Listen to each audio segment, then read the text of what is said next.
Produkcijska laboratorija Teatra Kabaret Tuzla i ovog puta je priredila festivalsku premijeru. Riječ je o predstavi Stanica, mlade autorice Emine Goletić. U pitanju je prije svega jedan tekst koji isključivo nije pisan za pozorište, pa smo imali tu jednu adaptaciju, da uklonimo taj jedan četvrti zid, da publiku, gledatelje uključimo u tu stanicu i protagonisti ove predstave su zapravo zatočenici vlastitih života i ono što je bio prije svega meni cilj jeste da publika koji gledaju ovo da se pronađu u svemu ovome, da shvate ko su oni, šta su oni i gdje to zapravo oni žive i s kim to žive. Ovo je priča jedna dokumentaristička, ovdje nema tipičnih dijaloga, ovo je sve monološke forme, gdje ljudi svoja vlastita životna iskustva prenose i tu je zapravo jedna ljepota ovog teksta. Bilo je jako teško, morali smo sve crpiti sebe, pronalaziti u sebi ta osjećanja, tražiti sve što nije opisano, nadograđivati sve to što ne stoji u tekstu, što nam nije zadato. Morali smo sve iz sebe, ali snašli smo se. Najteži dio mi je bio monolog, gdje ona govori o svom djetinjstvu, gdje se prisjeća svih tih stvari koje su se desile u njenom ranom djetinjstvu, pa je ta trauma se odrazila i na njenoj mladosti.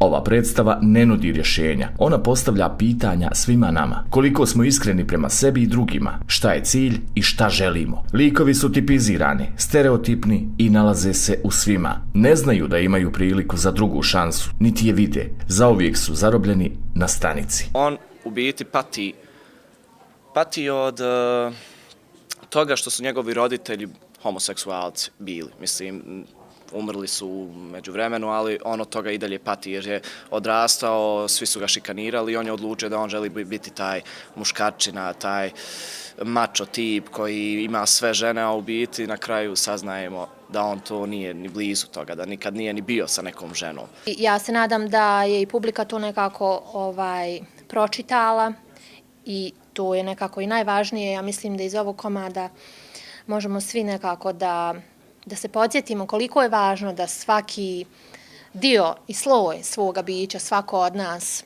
treba da njeguje, da radi na njemu, da ga ne skriva, da ga nekako ne stavlja pod tepih, jer prije ili kasnije desi se nekako da čovjek izgubi sam sebe.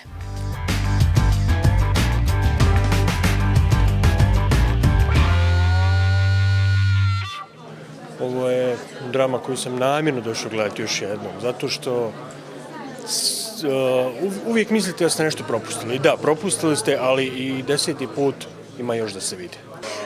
Tematika koju obrađuje sama činjenica da zapravo svi mi na stanice kao stanice, mjesta na koji se najviše ljudi zapravo sretne i prođe, a da se nikad u životu poslije toga ne vidi, a pritome može se zapravo upravo desiti ova situacija da na toj određenoj stanici na kojoj se slučajno sretnu neka savršeno nepoznati ljudi, zapravo na neki način njihove se sudbine isprepletu i oni tako tragično završe. Vrlo zanimljiva produkcija, vrlo zanimljiv komad, vrlo zanimljiva igra glumaca Teatra Kabaret Tuzla. Ovo je jedan savremeni dramski tekst, jedan savremeni pristup teatru i nešto što zapravo tuzlanska publika nema priliku često da gleda i nešto što zapravo ja mislim da treba češće da se radi i da se prikazuje u teatru, zato što je ovo jedna savremena tendencija i jedan savremeni pokušaj i rad na nekoj novoj predstavi i novom vidu dramaturgije, novom vidu glume.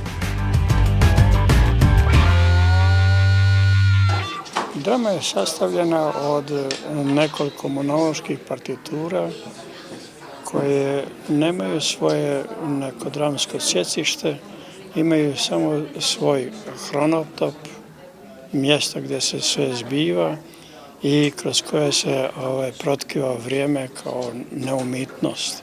Ali u svakom slučaju, svaka od tih monodramskih partitura jeste jedna životna projekcija vjere u život koji se može ostvariti, koji se može osmisliti, pogotovo kad glavna junakinja, djevojka, kaže da će se sresti s njim ili pak on kaže da će je naći po svaku cijenu.